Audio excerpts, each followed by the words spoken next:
Good afternoon, everyone. I'm Marvin Plackett. Today is Wednesday, April 1st. I first want to do a quick shout out to Phil, Jennifer, and Leah, our spiritual life department. They have tough jobs, even under normal circumstances.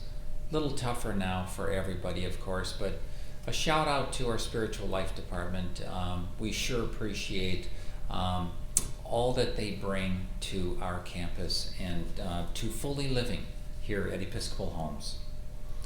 Pleased to report that once again we have no confirmed cases of COVID-19, and it feels very good that for 3 weeks we have been saying that. Well, we've never had a confirmed COVID-19 case. Sure and pleased that that remains.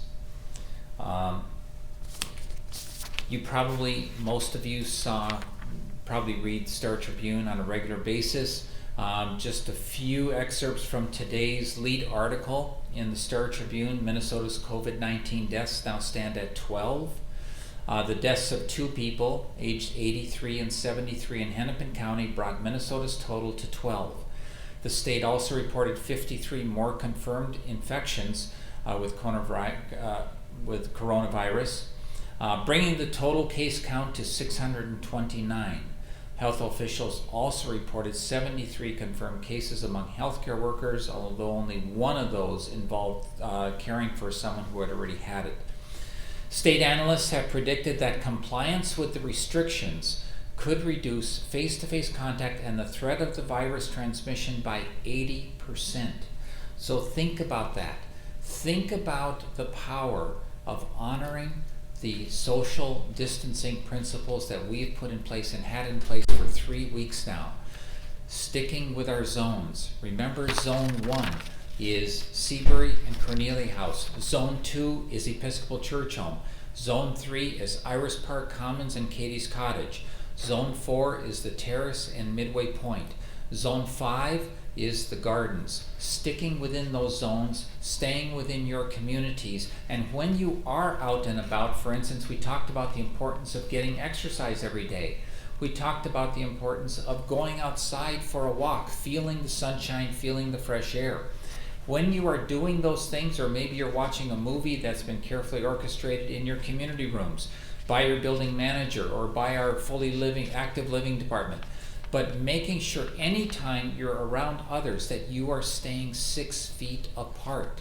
So honoring and being vigilant with social distancing, staying 6 feet apart and staying within our zones, that, what they're predicting here, decreases the chances of the COVID-19 spread by up to 80%. That's big, that's powerful. That's how important it is that we live with the rules that we have put in place.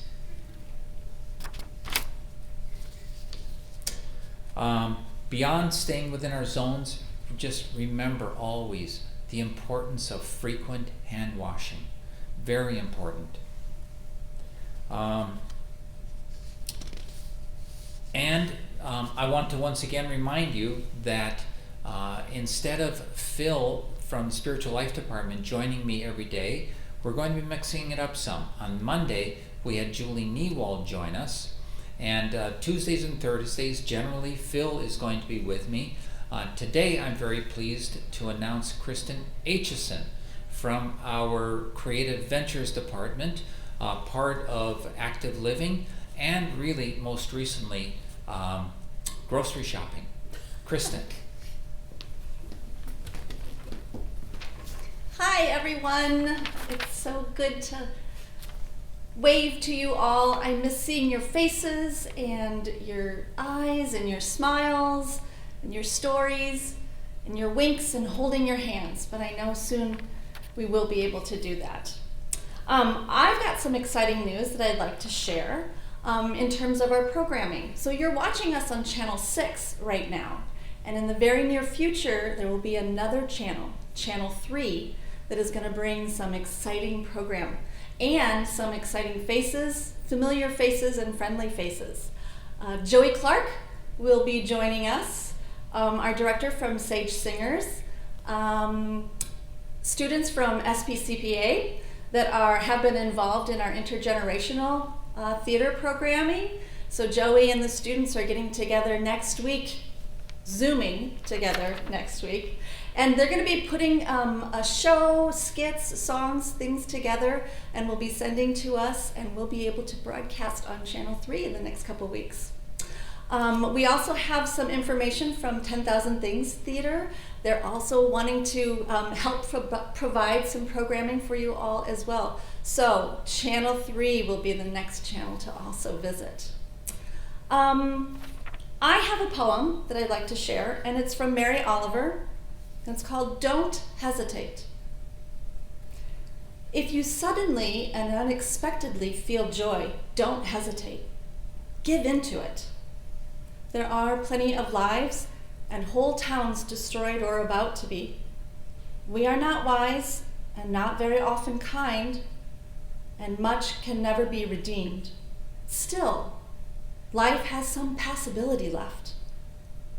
Perhaps this is its way of fighting back, that sometimes something happens better than all the riches or power in the world.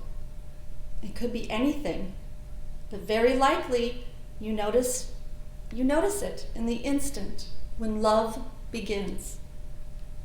Anyway, that's often the case.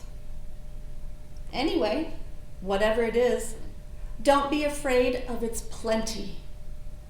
Joy is not made to be a crumb.